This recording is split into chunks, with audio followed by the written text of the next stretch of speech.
خواتین و حضرات، آج زندگی کا بڑا ہی پرنور دن ہے. ایک ایسی شخصیت کے ساتھ بیٹھنا نصیب ہوا ہے جس کی زندگی کتابوں کے حسین باغات میں گزری ہے اور معرفت کے موتی چنتے ہوئے گزری ہے. آج انتہائی فخر سے میں کہہ سکتا ہوں کہ میں نے کچھ لائف میں اچیو کیا ہے. انتہائی خلوص اور احترام سے آپ کی ملاقات آج میں کروانے لگا ہوں مولانا انور علی نجفی صاحب سے. السلام علیکم. کیسے مزاج ہیں؟ الحمدللہ. قبلہ، سب سے پہلے تو میں یہاں آیا اور ایک ایسا میں نے مکتب دیکھا ہے جہاں رشد و ہدایت کے موتی نچھاور ہو رہے ہیں. سب سے پہلے آپ اپنے والد گرامی کی شخصیت کے حوالے سے ہمیں بتائیں اور وہ انسپائریشن کے حوالے سے بتائیں جو آپ کو ان سے ملی، اور کیا قیمتی موتی زندگی میں انہوں نے آپ کو دان کیے ہیں. اعوذ باللہ من الشیطان اللعین الرجیم. بسم اللہ الرحمن الرحیم. جہاں تک والد صاحب کا تعلق ہے، میں نے ان جیسا انسان نہیں دیکھا. اچھا. اور میں نے ان کی وجہ سے میں بہت سے لوگوں کے ساتھ رہا ہوں، اور دنیا بھر میں بہت سی شخصیات کے ساتھ اٹھنا بیٹھنا، ان سے کسب فیض حاصل کرنا، سب ان کی وجہ سے ہمیں وہ اسپیس ملتی تھی اور وہ شاگردگی کا اور کسب فیض کا موقع ملتا تھا. لیکن ایک انتہائی منفرد شخصیت.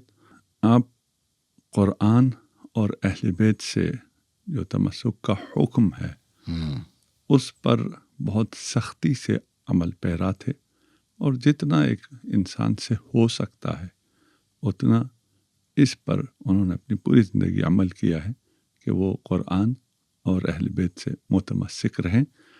اور اس تمسک کے لیے جو چیز شرط ہے وہ یہ ہے کہ سمجھا جائے، قرآن فہمی ہو، قرآن کو سمجھا جائے، اور سیرہ اہل بیت کے عملی پہلوؤں کو سمجھا جائے تاکہ عملاً اس سے تمسک ممکن ہو. تو اپنی پوری زندگی انہوں نے قرآن اور اہل بیت کے ساتھ متمسک رہ کر گزاری. واہ. اپنے کچھ کام کے حوالے سے بتائیں، اپنی زندگی کے حوالے سے بتائیں کہ کیا سفر رہا ہے. مختصراً اگر اپنے آپ کو سمیٹیں آپ انور نجفی صاحب تو کیا ہوگا؟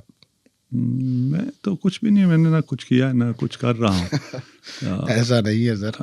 میں کیا سمیٹوں گا، کیا بکھیروں گا. میں اپنے بارے میں کچھ بھی نہیں. میں جو کچھ ہے وہ پہلے تو خدا کا لطف ہے، اہل بیت کا کرم ہے، اور والد کی تربیت ہے، اور ان کا دیا ہوا ہے جو کچھ ہے. میرا اپنا کچھ بھی نہیں. واہ.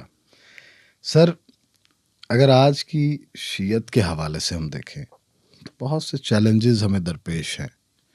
ہمارے اپنے فرقے میں بہت سے فرقے بنتے چلے جا رہے ہیں. کیا وجہ اس کی؟ یہ تأثر ایسا دیا جاتا ہے اور لوگ یہ تأثر لیتے ہیں کہ آج کل کی یہ مشکل ہے. یہ آج کل کی مشکل نہیں. اور اس مشکل سے صرف جو مکتب محفوظ اور مصون ہے وہ مکتب تشیع ہے. یہ مشکل تمام مکاتب کو، تمام مسالک کو درپیش رہی ہے، اور اس کی وجہ سے وہ بہت زیادہ بکھرے ہیں. اگر کوئی مکتب محفوظ رہا ہے، اپنے اس مرکزی نقطے پہ رہا ہے، اپنے عقائد کو صحیح لے کے چلا ہے، تو وہ مکتب تشیع ہے. تو اس قسم کی کوششیں ہوتی رہیں گی، لیکن اس کا مکتب تشیع پہ کوئی اثر نہیں پڑے گا. کوئی اثر نہیں پڑے گا. مکتب تشیع پہ تو کوئی اثر نہیں پڑے گا. لیکن اس وقت اگر ہم عالمی دنیا کو دیکھیں، مسلمانوں کا بہت برا حال ہے. ایک اکیلا فلسطین اور اس کی حفاظت میں اگر کوئی نکلا تو وہ ایران نکلا. باقی ہم نے دیکھا کہ جتنے ممالک ہیں یا تو مزاحمت کر رہے ہیں یا تو لعن طعن کر رہے ہیں اور اپنی اپنی جگہوں پر بیٹھے ہوئے ہیں. آپ کو لگتا ہے کہ یہ جو منظرنامہ ہے اس کی وجہ مولا علی علیہ الصلوۃ والسلام کی حق تلفی ہے؟ نہیں. آپ نے ایک چھوٹے سے نقطے پہ لا کے اس کو رکھا ہے. اچھا. میں صرف یہاں کی بات نہیں کروں گا. میں مسلمانوں کی جو پوری تاریخ میں رسوائی ہے اور ناکامیوں کے اسباب ہیں، زوال کے اسباب ہیں، ان سب کا ذمہ اسی ایک دن کو قرار دیتا ہوں، صرف اس کے لیے نہیں۔ واہ، بہت ہی عمدہ۔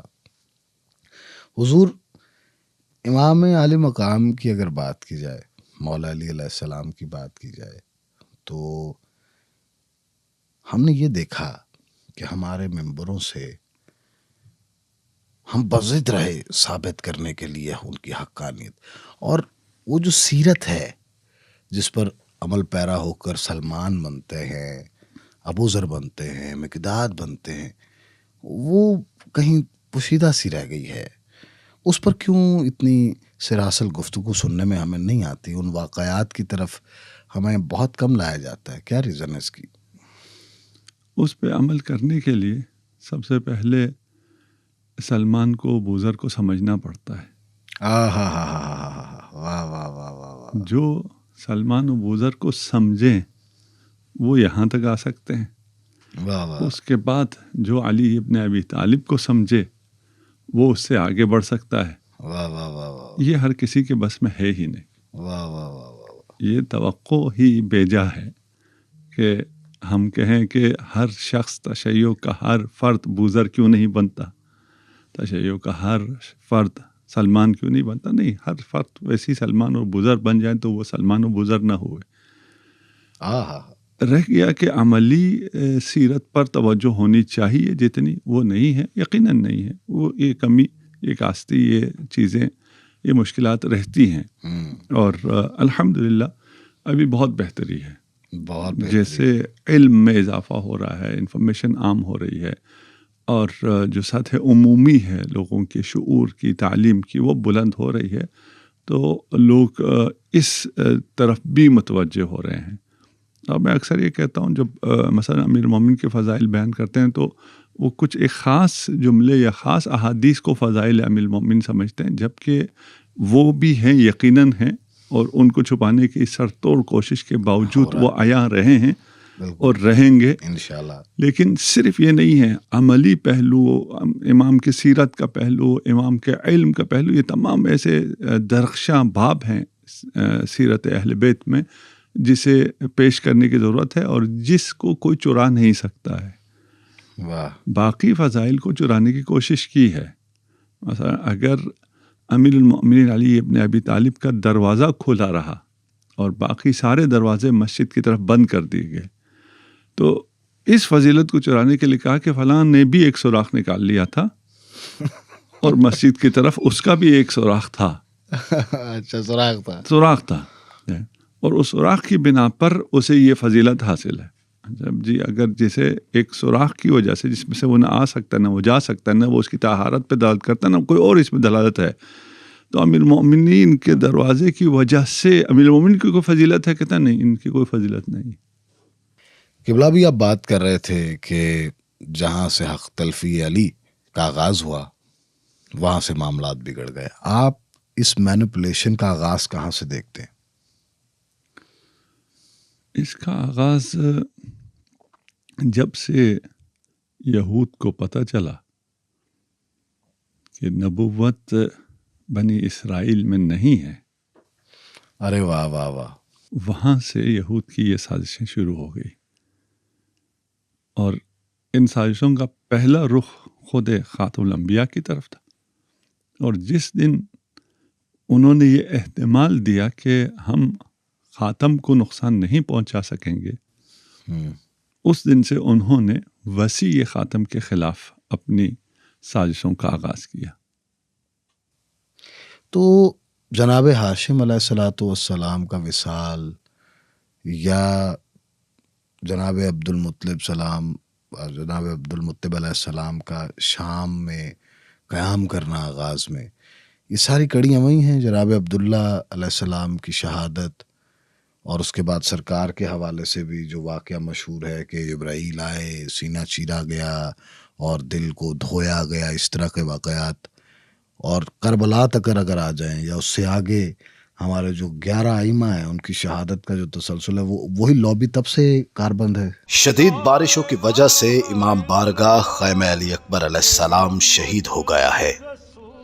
یہ نقوی البخاری سادات عظام کا 700 سالہ پرانا مرکز مذہبی یگانگت کا خوبصورت گہوارہ ہے۔ اب ہم اسی مقام پر جو شیعہ سنی مریدین کے لیے مشترکہ درسگاہ ہے خیمہ علی اکبر بنانے جا رہے ہیں، جس کا نیا ڈیزائن کراچی کے آرکیٹیکٹ علی تراب صاحب نے بنایا ہے اور جس کا الیکٹریکل ورک جہلم سے انجینئر سید رضا حسن نقوی کر رہے ہیں۔ امام بارگاہ کی ساری کاغذی کارروائی مکمل ہو چکی ہے اور تعمیر کا آغاز بھی ہو چکا ہے۔ عاشقان ہم شکل پیغمبر علیہ السلام سے التماس ہے کہ تعمیری معاملات میں بڑھ چڑھ کر حصہ لیں۔ آپ چاہیں تو میٹیریل خرید کر بھی دے سکتے ہیں، نہیں تو رقم بھجوانے کے لیے اس نمبر پر رابطہ کریں 0324 430 5589۔ گدائے شہزادہ علی اکبر علیہ السلام، سید آفاق حسین شاہ بخاری، سید حسن علی زادہ بخاری۔ آپ کی بھیجی گئی نیاز ہمارے پاس امام آخر الزمان اجل اللہ فرج الشریف کی امانت ہے، اس کی پائی جاگیر علی اکبر پر لگی۔